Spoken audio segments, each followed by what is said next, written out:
Hello guys, how are you. Movie के start में दिखाया जाता है कि पूरी दुनिया में ज़ॉम्बी एपोकलिप्स फैल चुका है और अब सिर्फ कुछ ही इंसान जिंदा बचे हैं। फिर सीन चेंज होता है और एक बोट को दिखाया जाता है।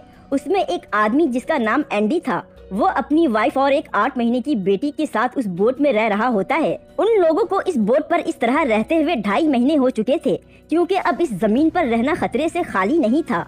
इसलिए उन्होंने पानी पर बोट में रहने का फैसला किया था। अब खाने का एक बहुत बड़ा मसला था। एक दिन उन्हें पानी में आधी डूबी हुई यार्ड मिलती है। एंडी उस यार्ड में खाने की तलाश में जाता है। वहाँ उसे उस यार्ड से कई महीनों का खाना तो मिल जाता है, लेकिन वो अभी किस कदर खतरे में था ये वो भी नहीं जानता था। वो खाना लेकर अपने बोट में वापस आ जाता है और अपनी वाइफ को बताता है कि उसे कई महीनों का खाना मिल गया है। ये सुनकर उसकी वाइफ बहुत खुश होती है। फिर वो उस बोट पर कुछ और भी ढूंढने के लिए जाती है, जहाँ उसे एक शेफ मिलता है। वो अपने हस्बैंड के लिए वो शेप लेकर जा ही रही होती है कि एक ज़ॉम्बी आकर उसको बाइट कर लेता है। वो जैसे तैसे बचकर अपनी बोट पर वापस तो आ जाती है, लेकिन वो जख्मी हो चुकी होती है। एंडी ये देखकर फौरन एक टाइमर वॉच निकालकर की के रिस्ट यानी कलाई पर बांध देता है, जिसमें 48 आवर्स का टाइमर लगा होता है, जिसके बाद वो पूरी तरह से ज़ॉम्बी बन जाएगी। वो अपनी वाइफ और बेटी को लेकर उसकी क्योर के लिए किसी मेडिकल क्योर की तलाश में निकलता है। एंडी और की यानी उसकी वाइफ कार में मेडिकल क्योर की तलाश में जा रहे होते हैं, लेकिन उन्हें कुछ नहीं मिलता है, क्योंकि अभी तक ज़ॉम्बी वायरस का कोई एंटीडोट बना ही नहीं था।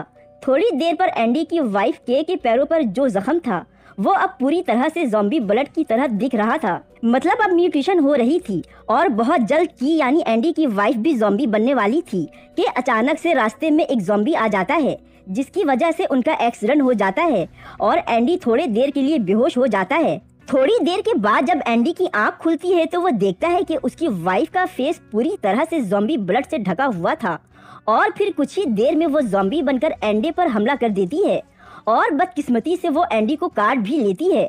एंडी अपनी वाइफ को मारकर उसको फ्यूनरल यानी दफन कर देता है और खुद अपनी बेटी को लेकर वहाँ से जाने लगता है। और फिर एंडी ने वही वाली काउंटडाउन ब्रेसलेट जो उसने अपनी वाइफ की के रिस्ट में पहनाई थी अपने रिस्ट पर लगा लेता है, ताकि उसे टाइम का अंदाजा रहे कि वो कितनी देर में ज़ॉम्बी बन जाएगा। अब एंडी को अपने ज़ॉम्बी बनने से पहले किसी भरोसेमंद फैमिली को ढूंढकर अपनी बेटी को उसके हवाले करना था, इसलिए वो चलते जाता है और चलते ही चला जाता है। एंडी की बेटी अपनी मदर को याद करके रोने लगती है। तभी एंडी अपनी पॉकेट से एक परफ्यूम निकालकर स्प्रे करता है। ये वही परफ्यूम था जो उसकी वाइफ यूज किया करती थी, जिसकी फ्रेग्रेंस को सूंघकर वो बच्ची चुप हो जाती है और उसको लगता है कि उसकी मदर यहीं कहीं आसपास है। रास्ते में उसे एक कार दिखती है।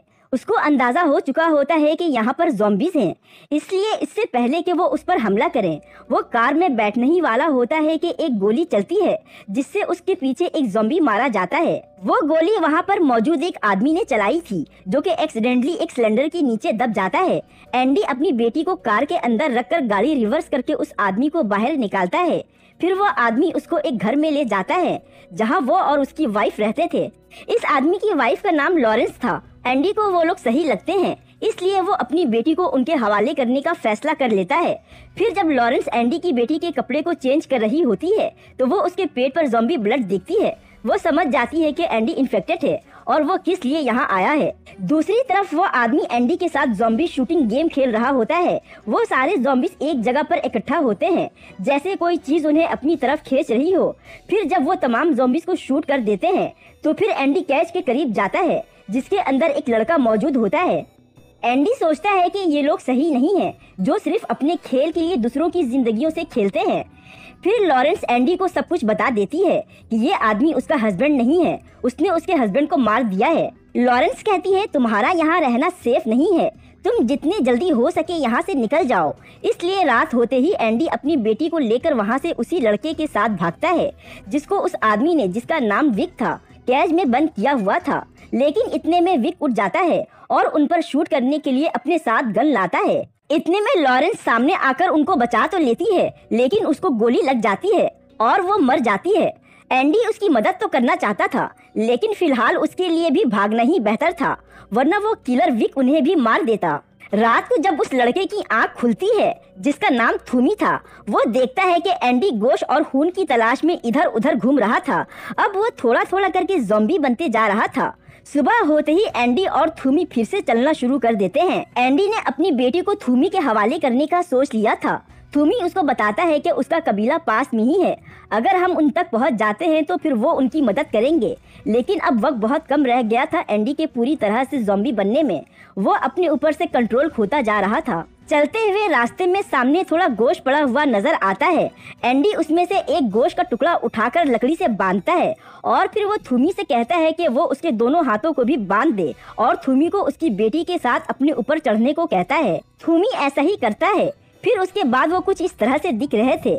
फिर सामने हमें कबीले के लोग नजर आते हैं जो उन्हें देखकर बहुत हैरान भी होते हैं और खुश भी। फिर थूमी एंडी की बेटी को लेकर नीचे उतरता है और उसके क्लेन के लोग एंडी को भी मार देते हैं। और इसी इमोशनल एंडिंग के साथ ये मूवी यहीं खत्म हो जाती है। दोस्तों, ये सीन बहुत ही इमोशनल था। जब मैंने भी ये सीन देखा था तो इसकी इस एंडिंग से बहुत शॉक्ड रह गई थी। Thank you for watching.